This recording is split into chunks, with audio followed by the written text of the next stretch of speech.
If you're suffering with a physical disease like thyroid issues, Hashimoto's, any inflammatory condition, gut issues, SIBO, constipation, diarrhea, you might not know that there's an emotional piece under there. And our special guest today, Rachel Scheer, goes into how our emotional state can be driving disease. And if you love traveling, I'm gonna give you all of the secrets on how to keep your body healthy when you're on vacation. Let's get into this. So, look, I'm a little bit of a homebody. Traveling is nice, but I don't like traveling too long. Traveling is nice, but I don't like traveling all the time. Some people I know are never here, and they're always everywhere. But I always think to myself, and maybe some of you are like this, I always think to myself, I always am kind of sensitive when I'm traveling. You know, if I don't have good sleep on the plane for the first 2 days of where I am, I feel like crap. Or sometimes the food, if I don't eat well, I feel like crap. Or really sometimes the air on the plane affects me. And a lot of people I know don't feel right. They get kind of sick. So I thought about this. Can I put together my main tips on traveling in a healthy way? In a way that keeps your body healthy, robust, resilient, so when you're at your destination, you can get the most out of it. And when you come home, you're not crashing and getting sick. You really want to just get right back into work in the groove of things in a really nice, healthy way. So I put together the ultimate guide to traveling. So we want to stay healthy when we're flying. One of the main things, let's think about the energy from the get-go. You got to plan. Right? You got to plan.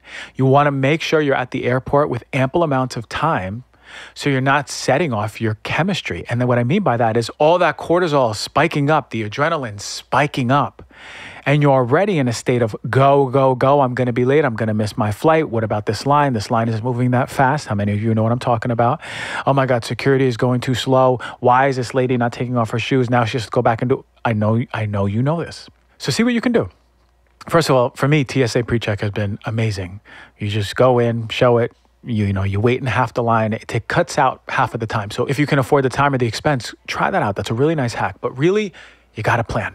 You got to be really conservative with your planning and say, okay, if it takes me this amount of time to go to the airport, it's going to take this amount of time. Let me visualize if there's a line to get to the front desk and check my bag and then go through security and then get to the gate. And why don't you add 30 more minutes on top of that? So you got to be in a calm place, especially before you're boarding the plane. Why? Because there's a lot of stuff in the plane that can really damper and put a strain on your health. Now, before you get on the plane, if you're really like, okay, even if I plan, I'm still feeling kind of anxious. The traveling, the logistics, all the people around, the artificial lights.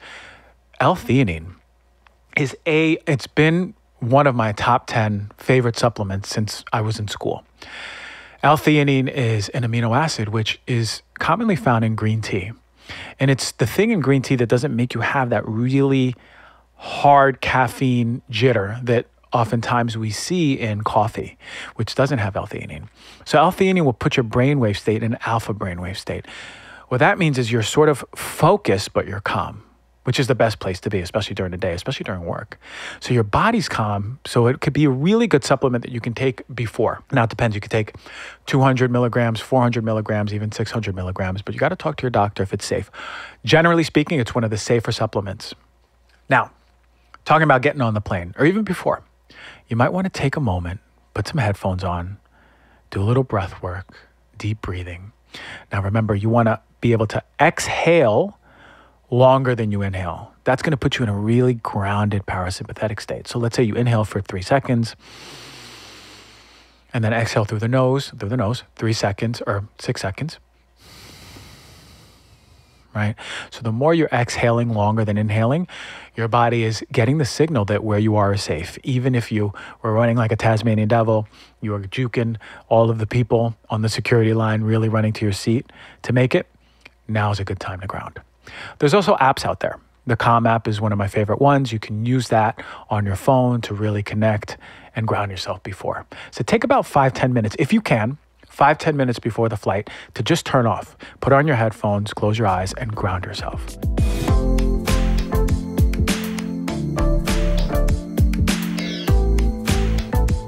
You know, we live in a fast-paced world. I know you feel it. And really taking care of your mental health is more important than ever. If you're looking to reduce your stress, increase your mindfulness, and improve just your overall well-being, you need the Calm app, C-A-L-M. It's amazing. Calm helps with your stress. You're going to be stressing less. You're going to sleep better. You're going to live happier. You're going to live healthier. Now, why is Calm so special? Because it recognizes that everyone has their unique challenges in their daily lives. And mental health really differs from person to person. And the time for meditation for you may vary for me. And the time that benefits me for meditation may be completely different for you. And since self-practices are really deeply personal and unique, Calm strives to provide content that caters to everyone's personal preferences. Their meditations range from focusing on anxiety to stress to self-care to just overall inner peace and well-being. They have stories to help you fall asleep, super unique, relaxing music tracks, daily movement sessions, all designed to give you the tools to improve the way you feel. They even have an expert-led talks on topics like tips for overcoming stress and anxiety, handling grief, improving your overall self-esteem, caring for relationships, and more. Everything, and I mean everything you need to prioritize your mental health and wellness is on Calm. If you go to Calm, CALM.com, COM/DRG, you'll get a special offer with 40% off of a Calm premium subscription. And all new content is added there every single week. So you're going to be always refreshing on some good stuff over and over. So relax. Calm has got everything you need to feel happier and healthier. I love using Calm because it's convenient, right on my phone, helps with sleep, anxiety, and stress, really important. So you, the Heal Thyself listener, if you're interested, Calm is offering something really exclusive for you. You're going to get 40% off of the Calm premium subscription at calm.com, CALM.com/DRG. Go to CALM.com/DRG for 40% off unlimited access to Calm's entire library. That's calm.com/DRG.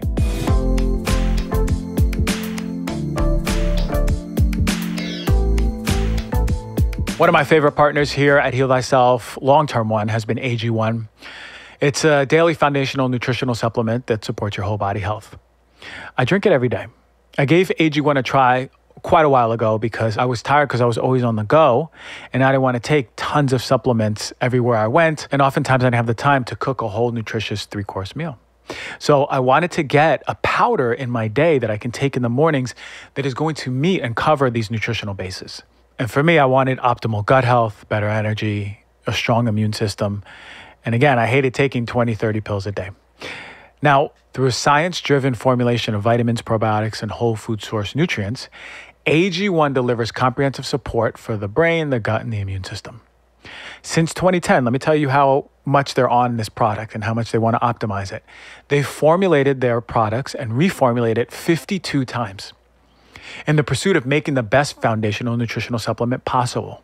And this is all about high quality ingredients and very, very rigorous standards. It's got all the standards that I like to see in a product. Now, with one scoop, you get all the nutrients and gut health support. It helps her whole body heal and thrive. And as I mentioned before, cover the nutritional basis. Now, taking it every day, and I feel really good. I really do. So if you want to take ownership of your health, it starts with AG1. Try AG1 and get yours free. And you get a 1-year supply of vitamin D and 5 free AG1 travel packs with your first purchase. Go to drinkag1.com/healthyself. That's drinkag1.com/healthyself and check it out.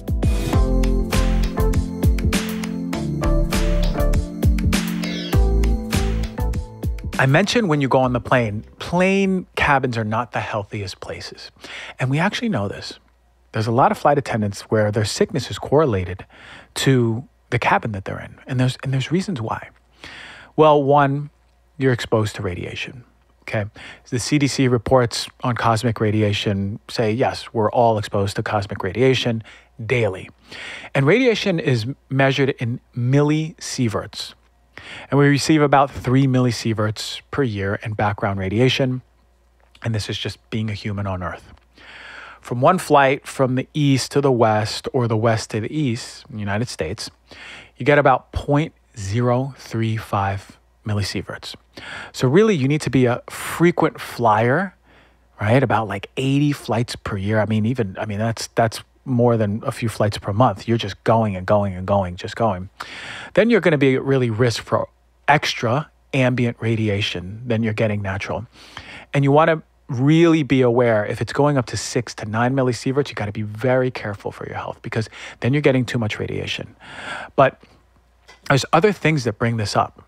So you can be exposed to the ambient amount of millisieverts, just being a human, but also from radon gas, you get about 2 millisieverts in itself. And radon gas is usually found in the basement. You want to make sure you check for that because that can make you sick. That's connected to lung cancer. There's also high altitude cities. You can get about 1.5 millisieverts also. An X-ray of the spine is about 1.5 millisieverts, or 6 months of background radiation of just being a human on Earth. A chest X-ray is about 0.1 millisieverts. Right? Dental X-rays is about 0.005 millisieverts, about a day of ambient radiation. Really, the CTs of the abdomen and pelvis, these are the ones that are a lot higher. This is about 10 millisieverts. That's about 3 years of background radiation in one scan. So you don't want to be getting these all the time unless you need to. And PET scans, whew, this is a big one, 25 millisieverts. That's about 8 years of background radiation just in one scan. So I say all of that to say this. When you're on a plane, you're exposed to ambient radiation. It's not super high, but you really want to consider this if you're flying more and more and more. If you're a frequent flyer, this is a big part. Excess radiation can cause DNA damage. It's the same mechanism of targeted radiation that we see in cancer, right? You want cancer cells to be DNA damaged and they die. The same way radiation that we're exposed to works. Now, this might beg the question, what about airport scanners? The scanners that, oh, should I go through that? It might not be safe, right? So there's an article by Harvard Medical, and they say, safe is a tricky eye of the beholder word and concept. If safe means absolutely zero risk, then the answers to, are the airport scanners risk-free? The answer is no. The question for scanners is that the thing is they use low levels of X-rays. So it's probably no, they're not risk-free. But it also just exposes you to a very small increase in risk. It's so small that a reasonable person shouldn't be really concerned about it. But again, if you're flying consistently, getting those scans consistently, you have a history of cancer consistently, then you might want to consider how often this exposure could be cumulative for you, okay? It takes about 50 airport scanner scans to equal 1 dental X-ray. So it's very low risk. With that said, with all of this said about radiation, I would still highly recommend that you eat antioxidant-rich foods before a flight. It's really important. You want to make sure that you're protecting your body from oxidation. Radiation causes oxidation in the body. This is how radiation for cancer works. You have a cancerous cell, they zap it with oxidizing radiation. It causes DNA damage through that mechanism. And the DNA damage ultimately kills the cell, right? So antioxidant-rich foods are the antioxidant mechanism. They anti the oxidation, so they protect.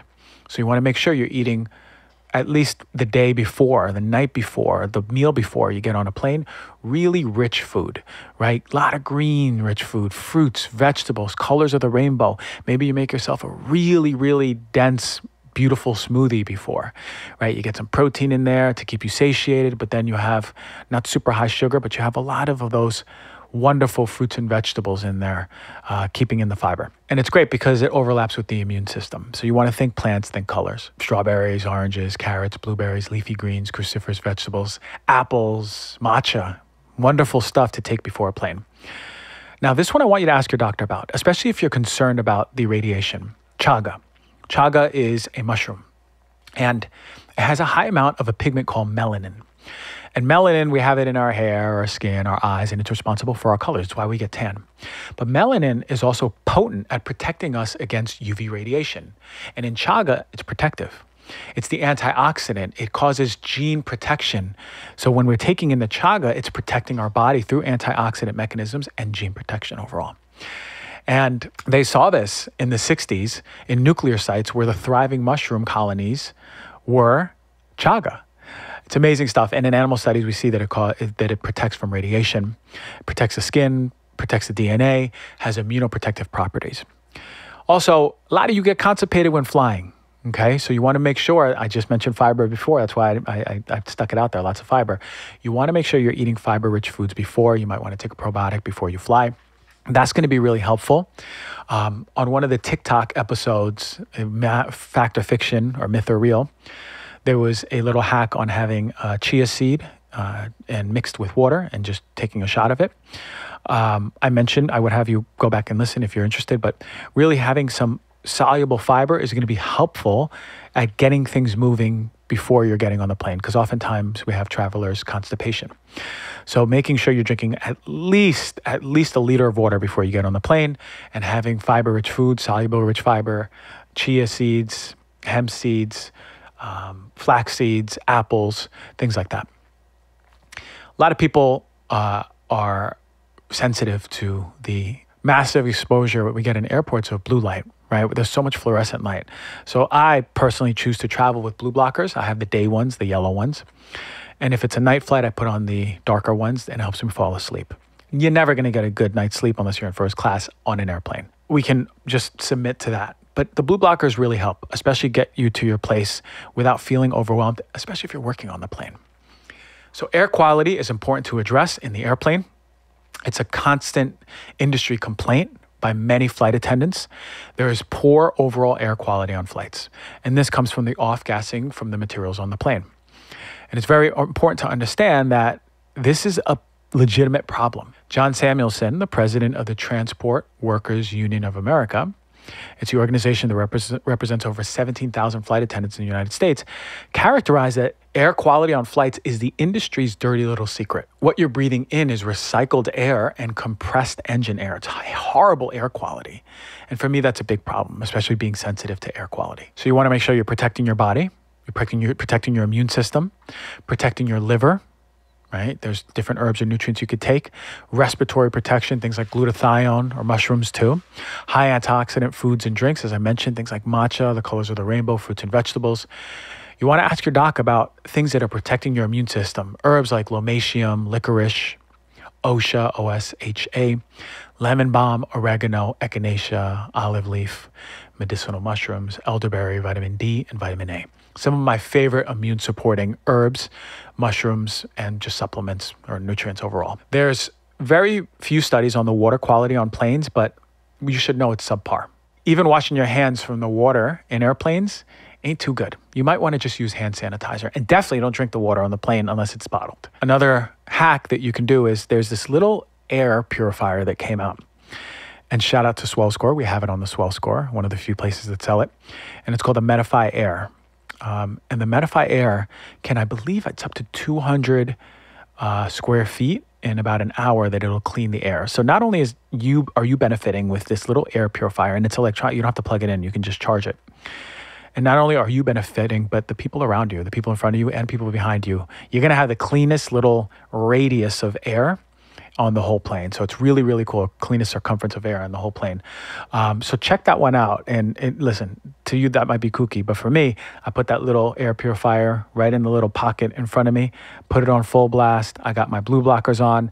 I know I ate a good meal. I know I've had enough fiber, and I know that I have all of the supplements in my body that are going to protect my immune system, my respiratory system, my liver, helping me detox. So I'm really showing up to the place that I'm going, vacation or whatever event, feeling good.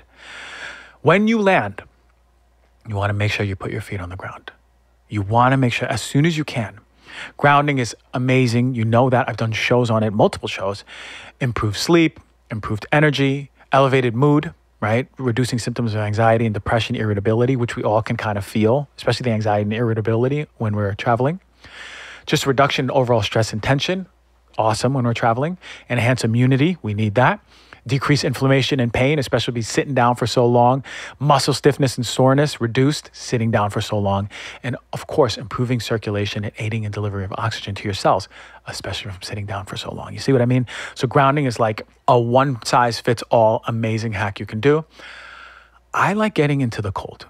I like getting a cold tub as soon as I can. Probably the next morning, I just take a cold shower or I fill up the tub with ice. I've done it once or twice before. You want to catch the sunset. You want to make sure you catch the sunset as soon as you can. So let's say you land at like 5 p.m., catch that sunset, see it when you can. If you land at 1 a.m., try to see the sunrise. See the sunrise or sunset as fast as you can when you get there, because you really want to reset your body and equate your body to where you are. You need the light rhythms. You need your feet on the ground.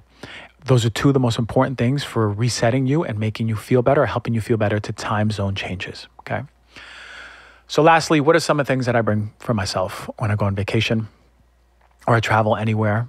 I bring usually nutritional packets. I know that oftentimes, I'll just let it go and I'll eat whatever I want, right? And oftentimes that's just, not worrying about getting enough protein, especially eating plant-based. But I may not eat enough greens as I usually do. So I usually bring my green powders. The AG1 powders, I usually bring 5 or 6 with me. And I might not use them every day, but I make sure that at least I'm having 2 or 3 during my trip if it's for a week. I usually bring protein, right? Now, this is for a lot of us who are active and really working out and want to stay fit. If you're on vacation for 6 or 7 days and you're eating low amounts of protein, you might feel it in your energy. You might feel it in your brain focus. You might just be sluggish.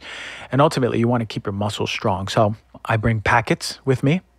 I usually put in Ziplocs, or I bring just the powder overall. 2 of my favorite ones are the Nufix, Nufyx. They have a chocolate and vanilla one of my favorite protein powders, and the Nuzest one, another one of my favorite ones. 2 really clean ones you can pack for yourself. And at least you don't have to have it every meal, but make sure that you're getting your protein goals, right? You're making sure you're getting it.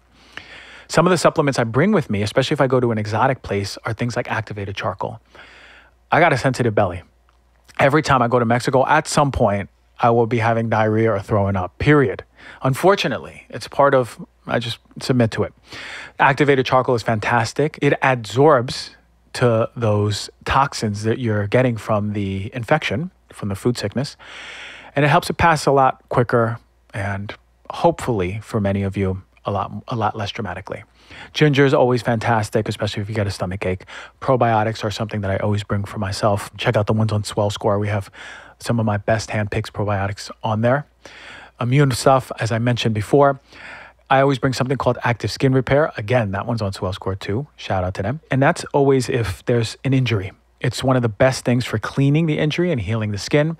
Always I bring the electrolytes to LMNT. I take a little Ziploc. I take all different flavors, throw them in there. I always bring like triple the amount to share with people. That's really important. I know because I'll get dehydrated by day 3 if I'm not getting good quality water. Magnesium, always helpful, especially if you get constipated from traveling and your sleep can be disrupted from traveling. Magnesium is fantastic.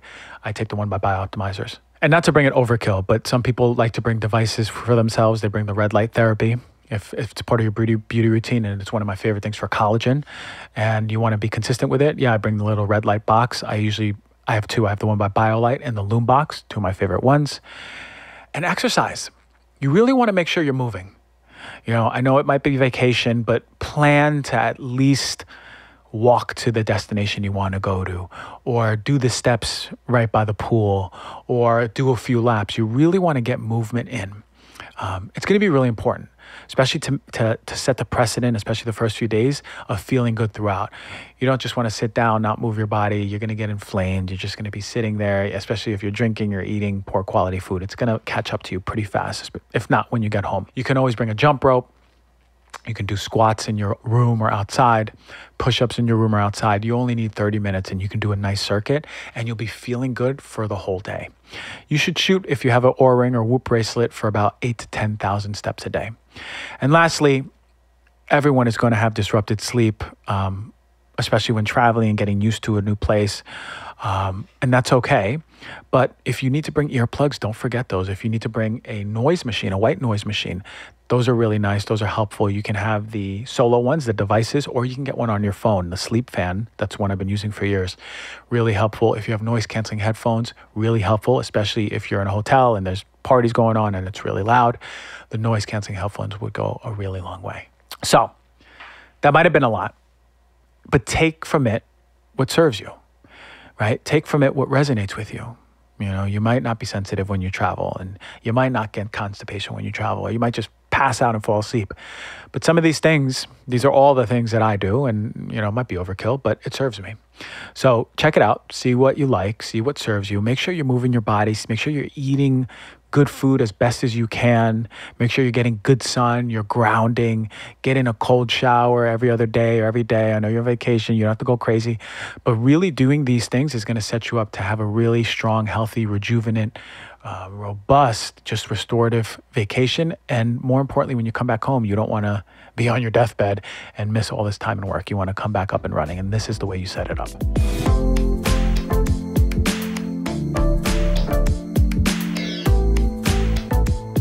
All right, everyone, are you ready for this special guest?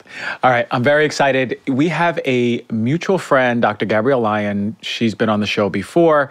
She connected us because, for me, it's not about the dogma of nutrition. It's about really understanding what foods are aligned with your body, what foods are making you feel good, right? Are you connecting to your body and feeling good eating these foods, right? Less about what the foods you're eating and what your body needs. Well, then I was introduced to Rachel Scheer. She's a functional medicine dietitian. You might not have heard of it, or you might have. But for me, that is the integrative approach, mind, body, and soul, to your eating and your food. So thank you for coming on the show. Dr. G, it's a pleasure to be on here today. Yes. Listen, off air, I told you I want to ask right from the get-go, because you had put up this post that college students to adults are suffering with the same level of anxiety as a psychiatric patient in the 1950s? Yeah. Young adults today have the same levels of anxiety as a psychiatric patient in the 1950s currently. And this is a study that I saw by the American Psychiatric Association. I think that's the APA Association. And I found this to be really like groundbreaking and astonishing, and I think a lot of people who hear that, they're like, wow, I can't believe that is the truth. But as a functional medicine dietitian, something that I'm always about is really peeling back the layers and getting to the why. What is the root cause? And that's truly what functional medicine means. And I think we have to start to ask the question is, why are so many people suffering with their mental health? Why are so many people suffering with anxiety, with burnout and exhaustion? And for a lot of my life, I suffered with that as well. I was into bodybuilding. I was into fitness competitions. That's what actually got me into nutrition and dietetics. And I always constantly found myself hustling for my worthiness, putting my worth in everything that was outside of me, putting it in my physical body. A lot of people, it's putting it in their job, their achievements, and all of these things. And I think we're at a time here in society where, the ego is really dominating, right? And the ego at the core is that illusory self. It is our sense of self that is in all of these other things. It is in our job. It is in our past. It's in our pains. It's in what has happened to us, the good, the bad, the ugly. It's in what other people think of us. And I also think, with right now, so much of our sense of self being based on social media and comparison and all of these things, it makes sense to me why anxiety and depression is really at an all-time high. But it's pretty astonishing to think about that. The psychiatric patient in the 1950s is really our normal here now today. Yeah, something we've accepted for so long. Maybe it didn't just happen overnight. It was sort of a progression, right, over time. And I've always end up having this conversation at some point about, social media and the phone and how much we rely on it and the role, because we don't know just yet, okay, if you use your phone for 10 years, this is going to happen to your mental health, right? We're sort of in that experimental phase. But what are your theories as to why in the 1950s, people outside of a psychiatric ward were in so much better mental health? That's an interesting question. And I think a big part of it really comes down to a lot of the comparison. I think a lot of where we are placing our worth in. I think back in the 1950s, we didn't have social media where everybody was posting their highlight reel, right, online. And I think right now, too, we're at an all-time high with the use of medications. And when we go to Western medicine and someone walks in and they have various symptoms, anxiety, depression, and we give them a label based off of that. And we say, hey, you have depression, you have anxiety. And we take these labels on and we treat it with a medication as a byproduct. But I really do think it comes from, this false sense of self that so much of us are based in right now. And I think when it comes to healing, we can talk about healing from a global standpoint, but also from an individual standpoint. It also takes getting to a point where, the ego and the pain really reaches its peak, right? For a lot of people, and I know myself, it took me getting to this place of massive burnout, massive, anxiety and all of these things in my life to really lean into this awakening overall. So I think there can be a little bit of both. Right now, we're at a time where, anxiety and a lot of that is an all-time high, whether it's from our phones and comparison and, but I also think we're also at the peak of a lot of people beginning to wake up as well and wake up to the truth. Yeah. And your version of seeing this, what is this waking up? What is the truth then? Yeah, I think a lot of us walk around very unconscious, right? And unconscious means that we are really living our life based off of our ego. Our ego is our sense of being. It's our identity. It's based off of everything that is outside of us, right? Kind of like I communicated earlier. It's our thoughts.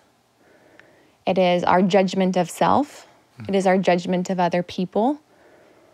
And it is our past pains all intertwined together. And I think, for a lot of us who go on this healing journey, as long as we are identified with our ego, every attempt to healing is always going to be misdirected because we're trying to heal the ego with the ego. So when we're unconscious, we are identified with all of these things. We're identified with our pain. We're identified with what other people think of us. We're identified with what we think of us based off of all of these things. Ego, EGO, I like to use the acronym as edges God out. So it's this false reality, and I think that's where a lot of us live. That's where a lot of us have been taught to live throughout our life. So healing at the core, right, it is reaching this awakening of, I've been hustling to try to find my sense of worth in my job, my achievements, my body. And although we may have a sense of happiness for a short period, it never really lasts, right? It never really lasts. It doesn't stay. And then we find ourselves right back at this place of trying to get there. And we're always trying to get there. And because we're always trying to get there, we're never actually here. Right? We're never actually in our life. So when we wake up to a lot of this, for a lot of people, it is getting to this point of, what I've been trying to do and what I've been taught to do to achieve happiness and what society has taught me is not working for me. It's not working. And there has to be another way. And in that, I think we start to seek the truth. We start to really peel back the layers, right? We are a human being. And the human side, I describe as like the ego portion of it all. We have the physical body, which when we have a lot of these pains that haven't been healed, they're trapped in the body and they can manifest in dis-ease overall because the body holds on to a lot of these different pains, manifests in gut issues. Over, I think it's 30 or 40% of people who suffer with IBS, autoimmune conditions, they have this unaddressed pain and trauma that is trapped in their body that they haven't fully faced, accepted, and released overall. And I think overall too, when we are constantly identified with that, like I said, it's really difficult to heal. So part of healing is really peeling back those human layers to reveal that being, revealing that being side of who we really are, which is the truth. And that is us in our utter essence. Our ego, we can also say, is when we're not really present in our life, right? We're always somewhere else. We're in our thoughts, we're in our pain, we're associated with all of these different things in our life. So when we're fully healed, and I think healing is something like we're continuously always walking through. It's not something like we get to overall, but it's this state of peace and this presence in our life and not always trying to have to necessarily get somewhere else. Does that make sense? Oh, of course it makes sense, yeah.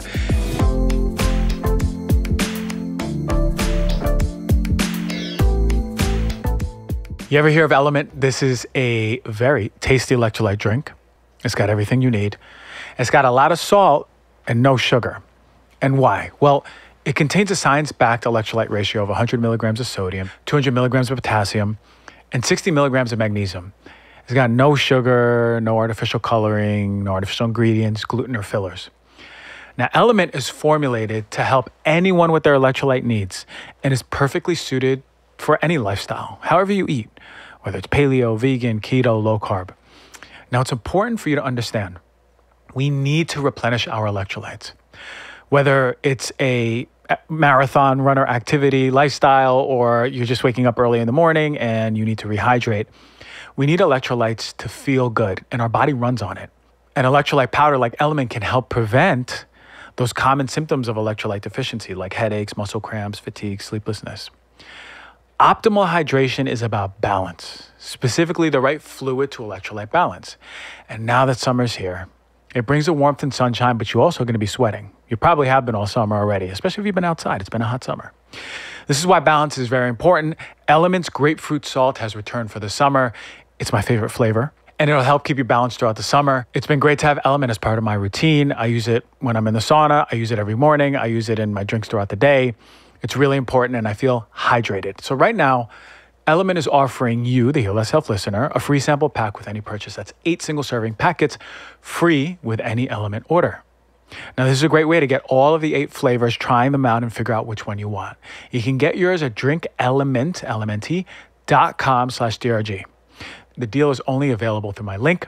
You must go to DRINKLMNT.com/DRG. Element offers no questions asked refunds. It's totally risk-free. If you don't like it, you get your money back, no questions asked. You have nothing to lose.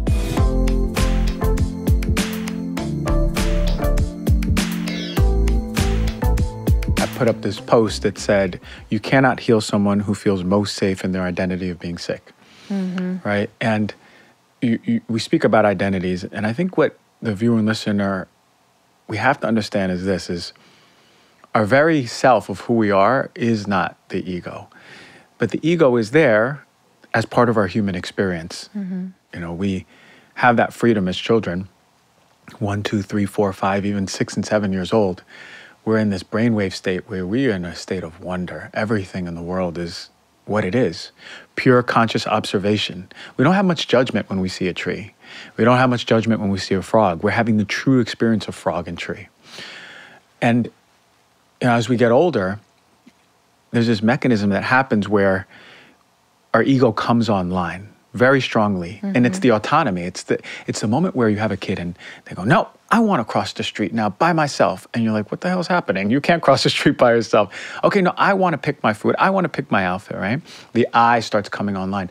But I actually think that's a very important process, because for us to have that sense of self experiencing the world, we need to know that which is not us to know that which is us, or to remember that which is us. So much of what you said is hitting that point where you experience so much of that which is not you, and whether it's a physical disease or your lowest point in your life, relationship, job, you hit that point where you go, what am I doing? Right? What is this? Look at the identities that I've created for myself, and look where it's gotten me.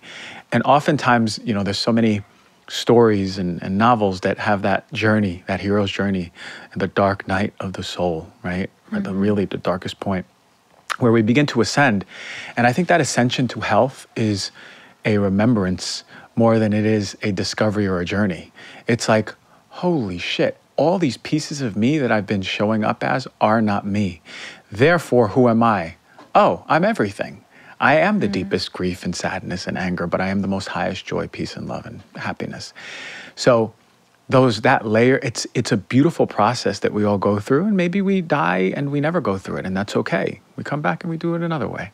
But this is so much of what I'm hearing from you, in your words, in your own frequency, like exactly the same thing. It's like, this is where we are. It's this unbecoming, really, in a lot of ways. It's peeling back these layers of who we thought we needed to be ultimately, and realizing who we truly are at our core, which is perfect. So going back to that statement of, right, most young adults have the same anxiety levels as a psychiatric patient in the 1950s. I think that's really a byproduct of all of these false identities that have been put on, as a young adult, right? In our 20s, like we are in a very, very high ego state. I know I was when I was in my 20s, like my entire worth was my physical body. I was a fitness model, I was a bodybuilder, and that was my sense of who I was.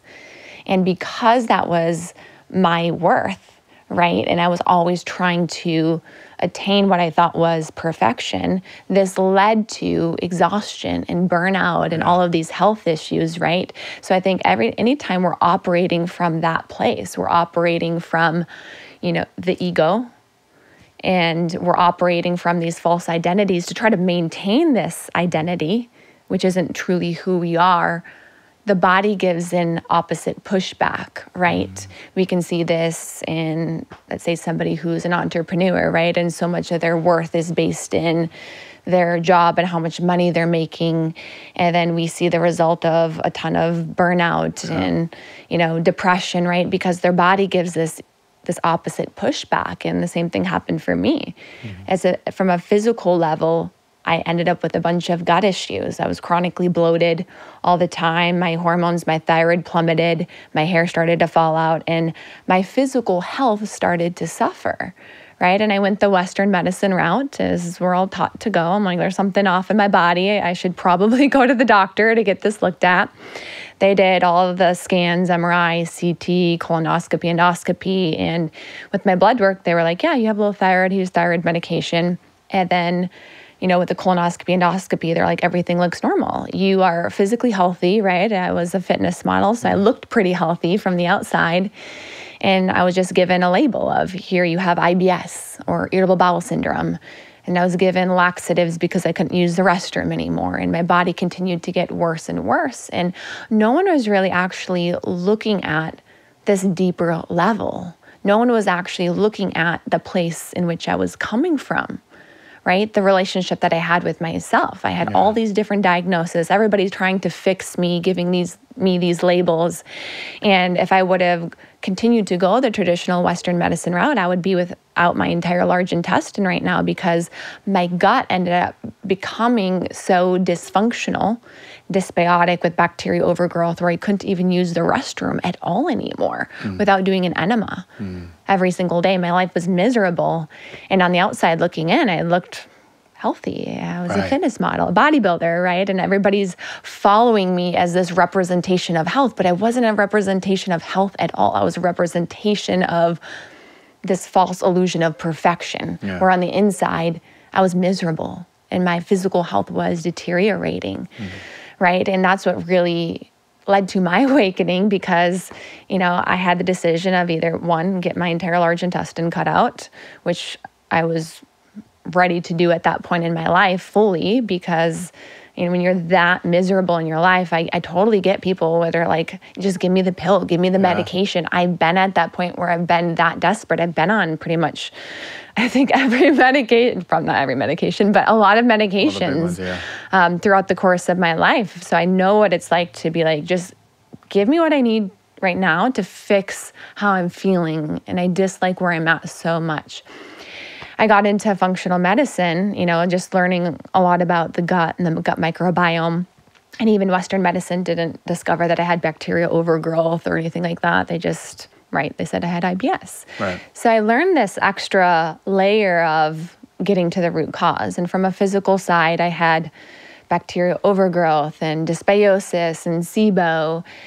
And I did all of the antimicrobial protocols to eradicate the bacteria overgrowth. And I did all of the different functional medicine stuff. And I would get a little bit of progress, but then I would relapse. And I would constantly relapse. And I kept wondering, like, why? Why can't my body fully heal? And it was when I got to that place where I was seeing some progress, really being able to identify, though, what was off from a physical level, which is why I love functional medicine, because we can really identify from a physical level, how the different systems are impacting each other, from the gut impacting metabolism, hormones, thyroid, adrenals, mental health. I still had to answer the question of, why is all of this happening? Yeah. And it's what what is important to understand is you were talking about you were fit, right? You had good muscle tone, right? Working out, sweating.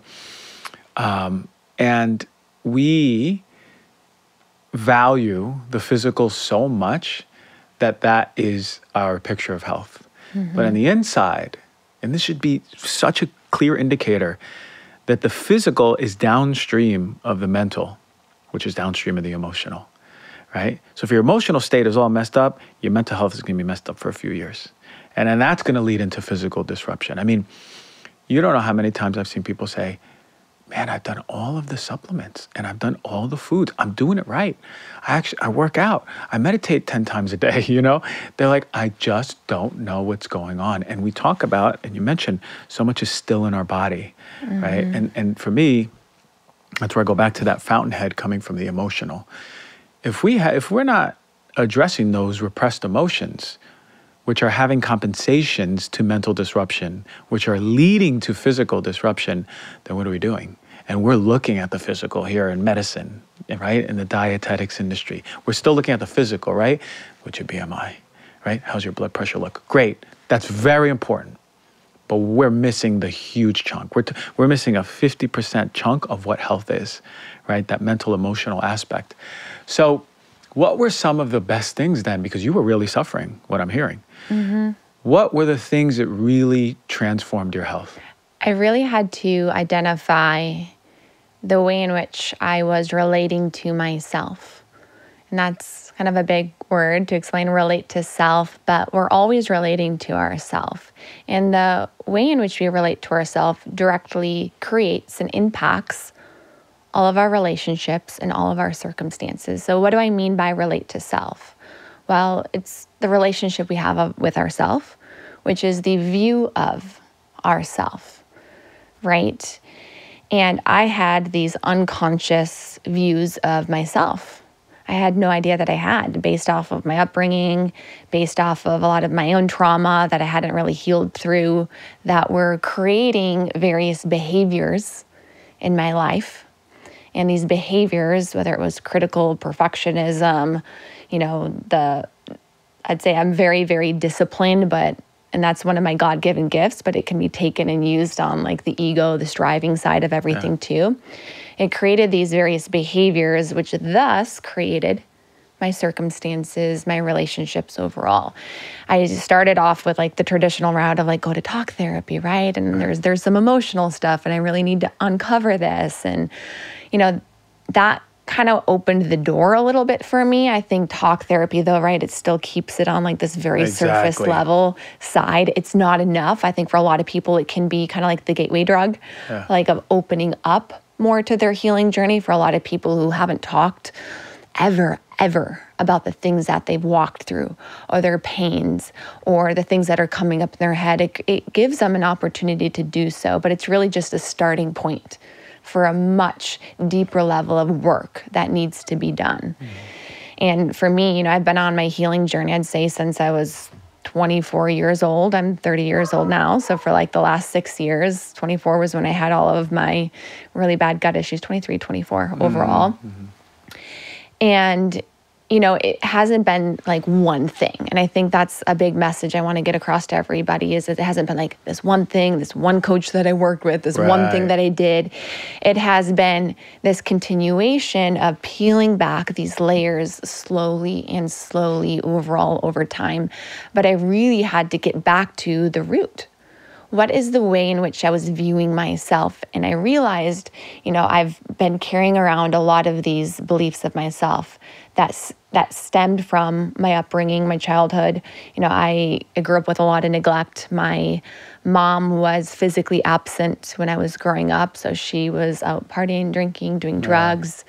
And then my dad was emotionally absent as a byproduct of my mom. You know, my mom sleeping with all these men, bringing them home to our house while my dad and my siblings still lived in that home together. And so my dad was just in his own world and stuff.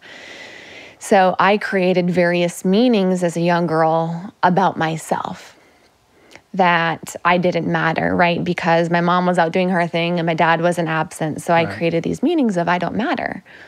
I don't matter. And this wasn't a conscious belief, right? This is something that's been revealed as I've gone throughout my entire healing journey of what those beliefs were. But I created the meaning of I don't matter. What I have to say doesn't matter. And I began to relate to myself from that place, which created being very critical, behaviors of criticalness of myself, actually. We tend to think critical always means of other people, but I was the most critical of myself. The most critical of myself. I was the little girl in school who wouldn't speak up, who would like sit in the back of the class, who was very shy, very, very reserved, would like raise my hand partially here. Right. And then when the teacher would call on me, I'd like speak very quietly. Yeah. I wouldn't really use my voice. And that was all a byproduct of the way I was relating to myself. And this carried on into being a young adult. I got into bodybuilding and fitness, which gave me a sense of control, right? Because I have this belief of I don't matter. So what am I going to do? Try to strive to prove that I do matter through my physical body. And that then led to the circumstances that I had in my life. And this, led to relationship issues that I had, insecurities around that. This led to physical health issues, the burnout, all of that. And we get in this cycle. And this is what the cycle a lot of us get in. This is the pain cycle. It is these core beliefs we have of ourselves that we created, right? What happened when I was younger with my mom, in my upbringing, it actually didn't mean anything about me. I made that mean something about me. I created that meaning to that. Mm-hmm. And in that pain, I held on to that. This is all very unconscious, right? This isn't like a choice. I held on to that. And by holding on to that, I continuously had this way of viewing myself, leading to various behaviors and creating my life as I know it. Mm-hmm. And I think healing is really creating that awareness. It's this release of fear, right? Because so much of that is very fear-driven. Something that I've used recently that has really helped me and has helped a lot of my clients, it is first identifying some of these core beliefs and where they come from, and you can go back to in your life some of the big incidences. You can write them all out on a piece of paper. I have done that before where I went through like all of the traumatic things that have ever happened to me. I wrote them out in my journal. And in all of that, I tried to go back to them and like, what did I make these mean about me? And I started to ask those questions. What did I make this mean about me? And in doing that practice in of itself, I was able to see that all of these meanings that I made weren't actually the truth. They weren't actually the truth of who I was. Although it had impacted my life and things had happened to me, it wasn't because of me. Mm-hmm. That was really the big difference. So I think the first thing for a lot of people is getting to this place of awareness. Yeah. Is getting to this place of awareness that, I have these pains, I have these things that I've walked through, but I am not those things. I am not those things, and realize the place that we've really been operating from. So that's that awareness piece. And for a lot of us, as we become the observer and just becoming more aware of this, we're no longer the program, right?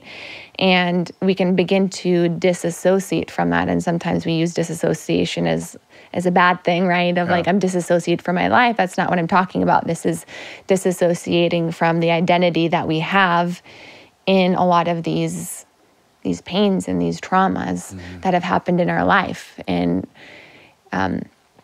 after that, after we really can disidentify, I think it's from there we can really face them. We can't heal from anything as long as we're identified with it. But in becoming the observer and noticing these pains, I think we can really begin to take ownership for them as well. So A is, so I use the analogy ADOG. So that was the awareness piece. D is the disidentification.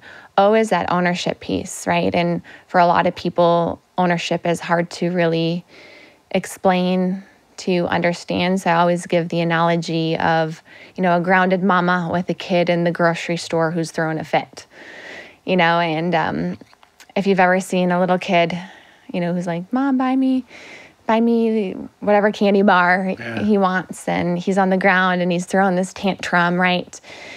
You know, there's one way that the parent could handle this is she could get in front of the kid and be like, stop it right now. Trying to get him to stop. And what does the kid do? Goes louder. He starts kicking and screaming louder, right? That's not ownership. Ownership is that grounded mama. So that's that mama who gets down on the same level as the kid who's throwing the tantrum and holds space for him, doesn't try to make him stop, doesn't judge him, doesn't do any of those things, just holds space and allows him to do what he needs to do.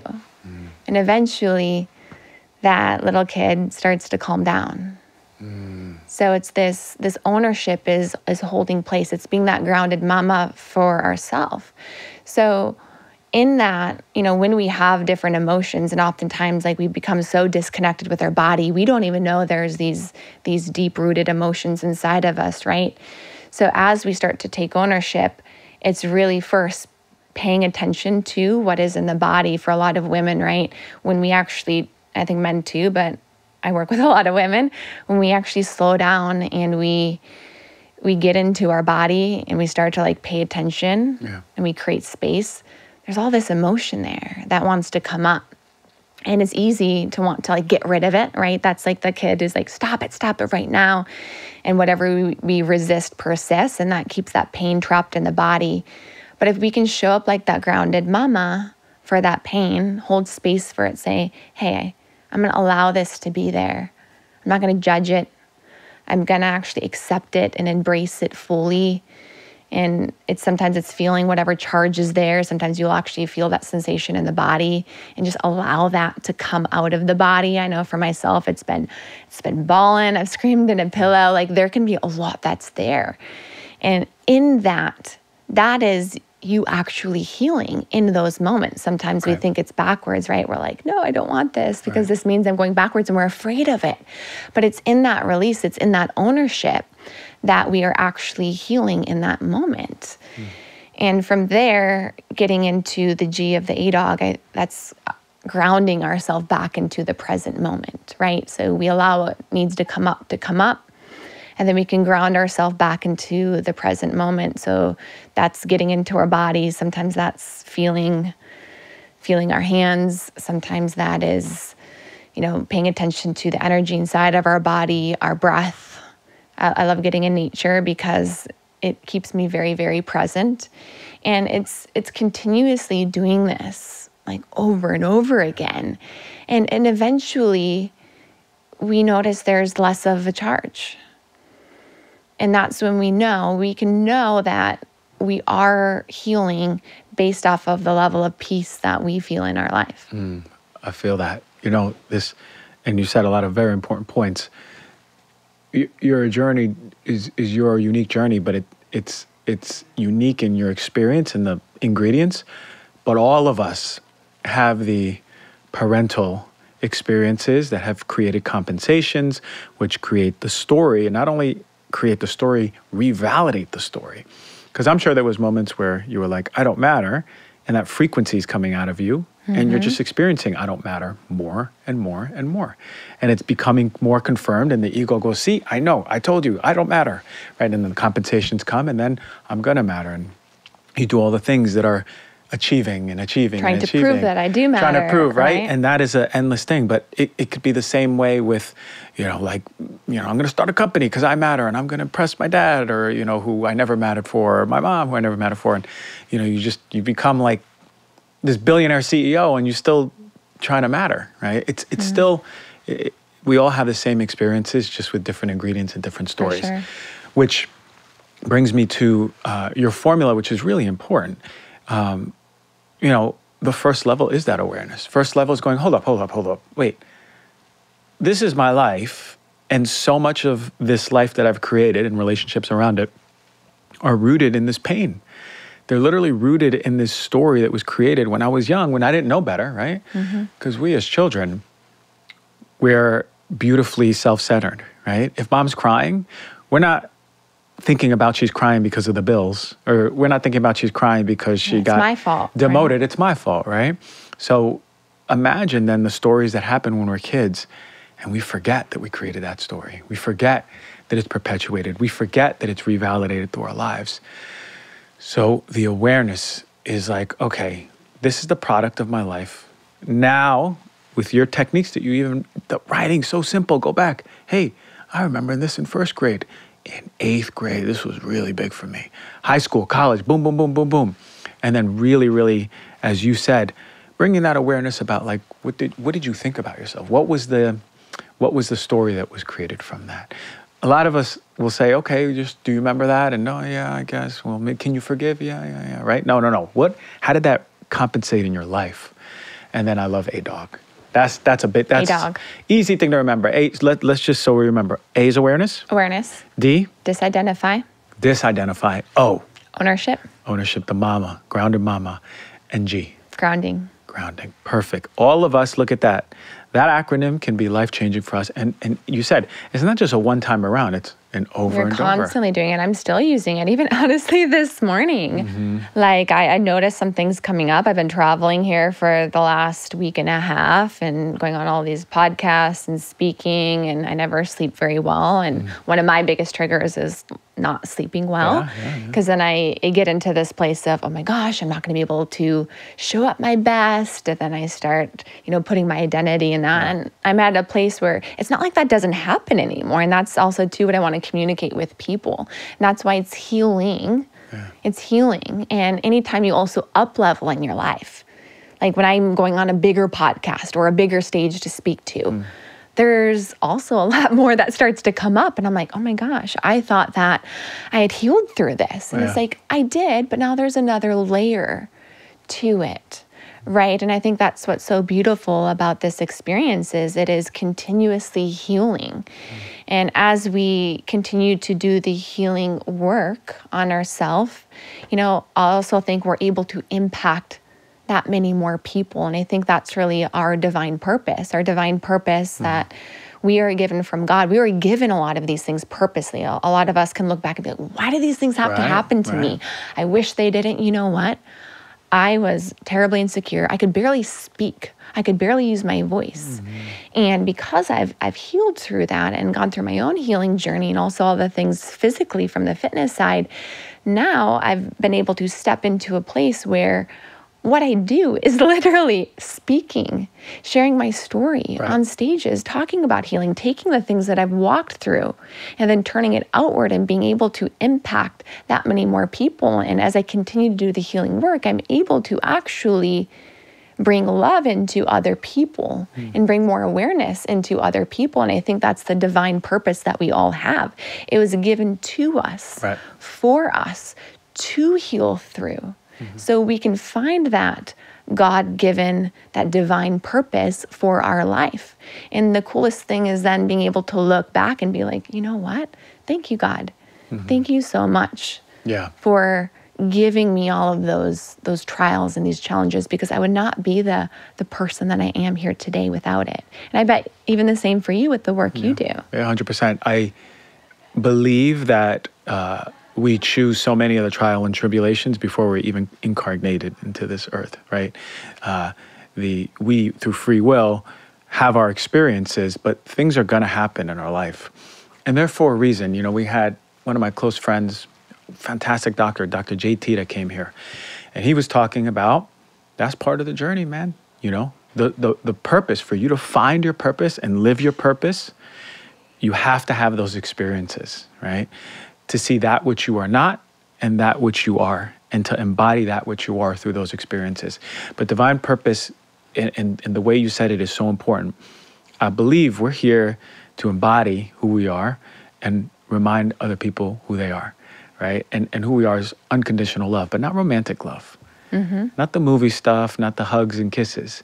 We're talking about unconditional love being that container that can hold your darkest dark and your highest high, right? The deepest anger, grief, shame, guilt, and the highest love, joy, happiness, elation, radiance, whatever. Like when we were kids, right? I actually think most of us are just so damn sick and unhappy because we're not embodying the things that we want to do as we did when we were children, right? I think if we go outside, I'll be too embarrassed to look at the tree and want to climb it in my podcast clothes, right? And you'll be too embarrassed to, hopscotch on the thing that you see, right? Because, oh my God, no, the people around us, we just live in this fear. And which comes back to what you said, that fear state. I think that fear frequency is driven for most of society. And a great way to round this out is, I just believe we're living in more fear than we were in the 1950s. Sure, there was always the threat of war, right? And come in the 60s, Vietnam, all of the things that happened, yes. But we are fed more fear. We have accessibility to more fear-based agendas, right? Turn on the TV, I remember the last time I ever watched the news. I counted. The first 7 stories were about fear. The first 7 stories were how someone in my neighborhood was killed, and then how this is happening in the world. Oh, we're gonna die because of this country. 7 stories. I go, I can't believe that I just noticed how much fear we're living in. And it's not only just like your threat of your security, it's also the fear that you open up something and look at someone and go, look at their life. Why isn't my life like this? Maybe one day it'll be like this. Yeah. And I think it just comes down to fear and love, but unconditional love we're talking about. I think every emotion comes from fear. So what I hear from you is you said, I'm going to move away from this state of fear that has been making me sick, especially my digestive system, and I'm going to use my own acronym that is going to empower me and move me away from fear into that present state of love of who I am. That's it, right? And wow, how accessible is it to go, oh wait, am I living in fear or am I living in love? The words I'm saying to you, is it in fear or love? The decisions I'm making outside in the parking lot, the decisions I'm making when I get home, right? My relationships, fear or love. You might notice that most of your relationships are rooted in that vibration of fear. Yeah, and you can always know if you're coming from that place of fear by any emotion that is really coming up, right? Yeah.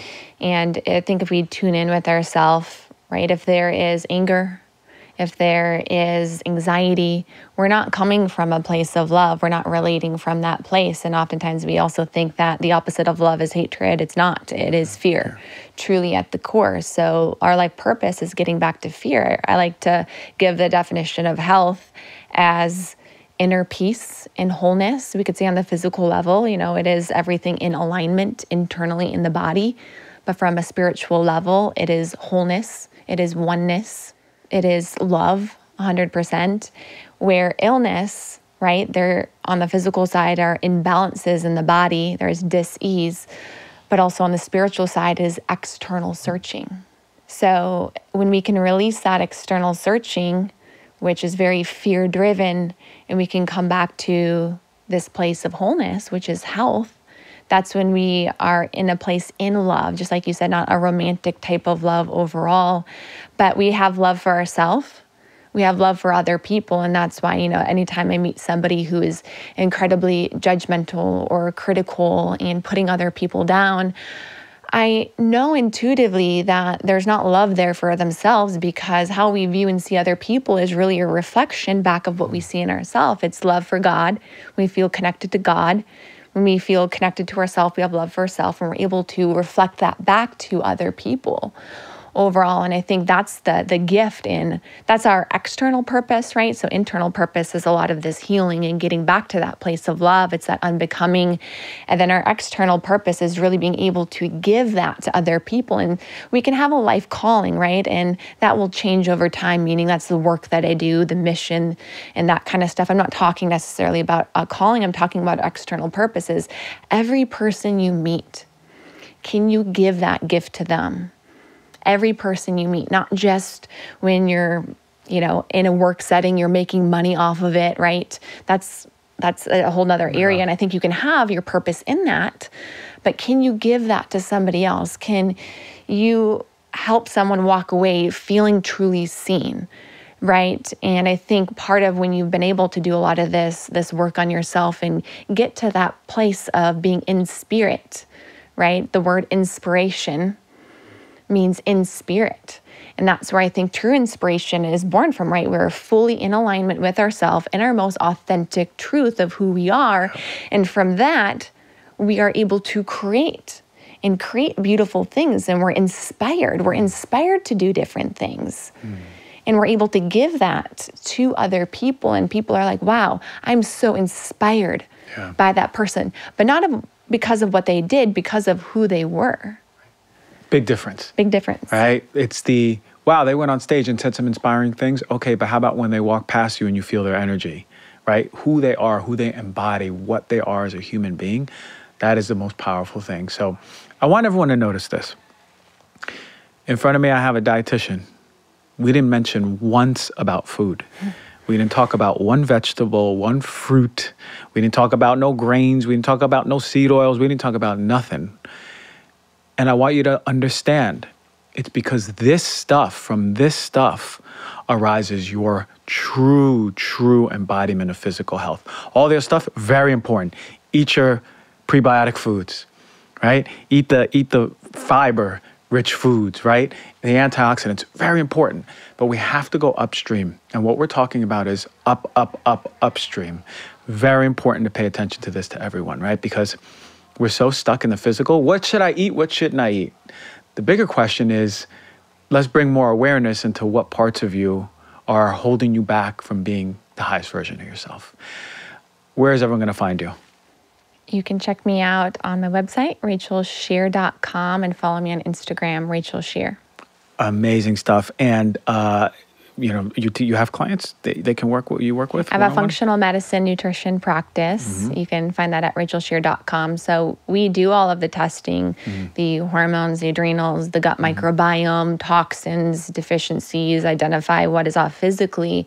But what's so different about my practice is, we really want to get to that root cause. And the root cause isn't always just on the physical level. It is. I had someone last week who came back with a parasite, and we do a parasite protocol, and I'm like, okay, this is probably what's causing your gut issues. But there's a lot of things that can cause the body to be off. And I think for a lot of people, yes, we need to address the physical, but we also need to have these deeper levels of conversations. And that's where the whole person can begin to heal. I love that. Amen. Thank you for coming on. I really see you and the work you've done in your own experience of all the things that have sponsored your life that are not you, that moment. And then you said, I'm ready to change this. ADOG it. ADOG. And then shift. So all the viewers and listeners, go check her out. Put these works into practice. Bring more awareness. If not today, then tomorrow morning. Get it going. I really hope you enjoyed it. And thank you so much. Thank you.